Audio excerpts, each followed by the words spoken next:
This is Kathleen Smith.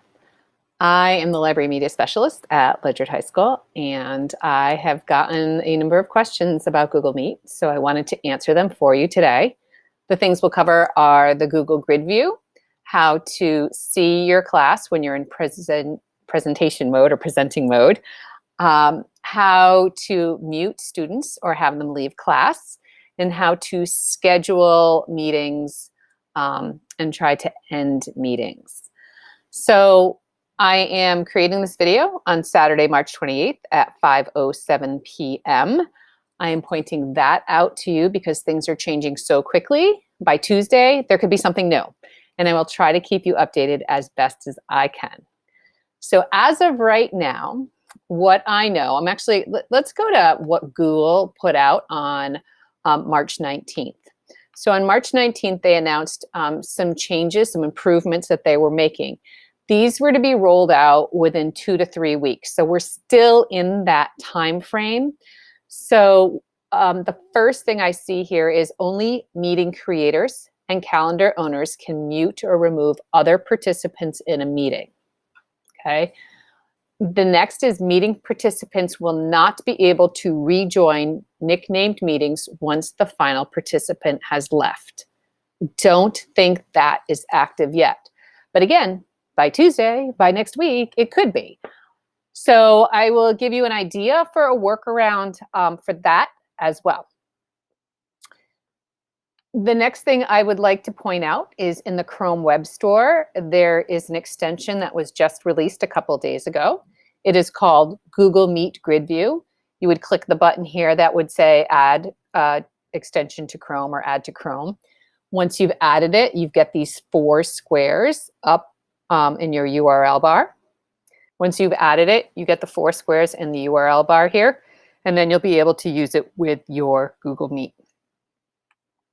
So to start a meeting, you'd go to your Google Meet website by using the URL or your waffle. When you join or start a meeting, please get in the habit of titling or nicknaming, I should say, your meeting, because as we learned over here that it's the nicknamed meetings that participants are not going to be allowed to rejoin. So we're going to continue. And then you have your URL up here, and that's what you would be sharing with your class to join. So what I recommend that you do is that if it's Monday and you're planning on having a live class on Wednesday, then on Monday, put in your classroom an announcement that on Wednesday we will have a live class at 5 of 9, because the meeting will start at 9. You're going to post the link then. And then you can schedule that post, whenever with the link. So the kids don't have it ahead of time to use it. I've actually already started a meeting. So here I am. I can see myself in the top right-hand corner. And this here is my favorite student. We'll call them Lego student. Doesn't speak very much. Kind of comes in and out of class. It's a ninja. Anyway, on the top right here, let's just look at what we have for these buttons. This right here is the grid view. Now I only have 1 student, so you're not going to be able to see what happens when you have 6, 9, 12 students. But when I do unclick it, you can see how there's a black bar here. It's getting ready to make room for further students to enter this class. You also have 2 people. That's me as the teacher, and then my Lego student. And I can see here where I can use the drop-down button. So my Lego student is actually using my other, my library email. So when I use the drop-down menu, I can mute LHS Library Ninja for everyone on the call. So that means when I mute someone, no one else in the class can hear them. And the only way they can unmute themselves, I can't say, okay, Lego student, I'm going to call on you now. I'm going to unmute you so you can talk. They have to unmute themselves. I will also tell you that even though you have muted them, they can still chat. So those are important things to know. If my Lego student is being very naughty and I need them to leave class, if you click this remove button, it will remove them from the call.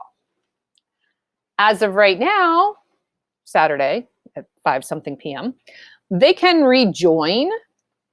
I kicked the Lego student out, and on their screen, they got a notice saying that you were forced to leave the meeting. However, the student can rejoin still with the link. So that's another good thing to know as well. The chat, I have not found a way to turn that off. It is good practice, and you should always be the last one to leave a meeting, because that is eventually how that meeting will close so that students cannot access it again. When you, or before you log off or hang up, definitely take a look at the chat, maybe even do a select all and copy and paste it into a Google Doc in case you need to keep a record of any conversations that are happening in there. Okay. We're kind of working a little bit backwards here right now, because down here, the snowman buttons, this is where you would record a meeting. And obviously you would record it before you got started doing all this talking.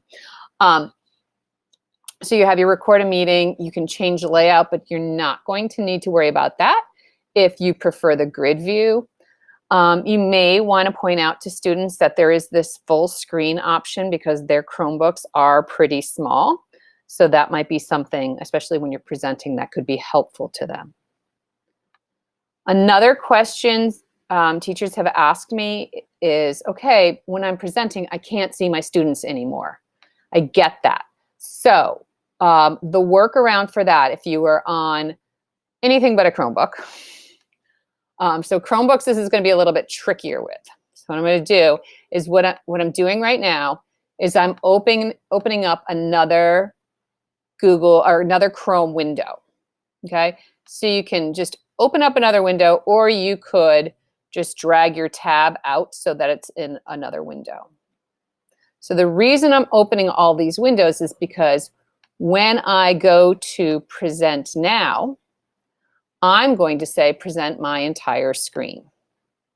And I'm going to click share. And I'm going to have all of my students on this page. Over here now, I'm going to click on what I need to present. And I can be talking to this screen. Now, remember, students are going to see everything that's on my screen, but it does allow you to, and you can cover it up if you want, but you can kind of always take a peek back. Okay, is everybody understanding what's going on? They can nod their heads. Maybe you'll catch them picking their nose, whatever.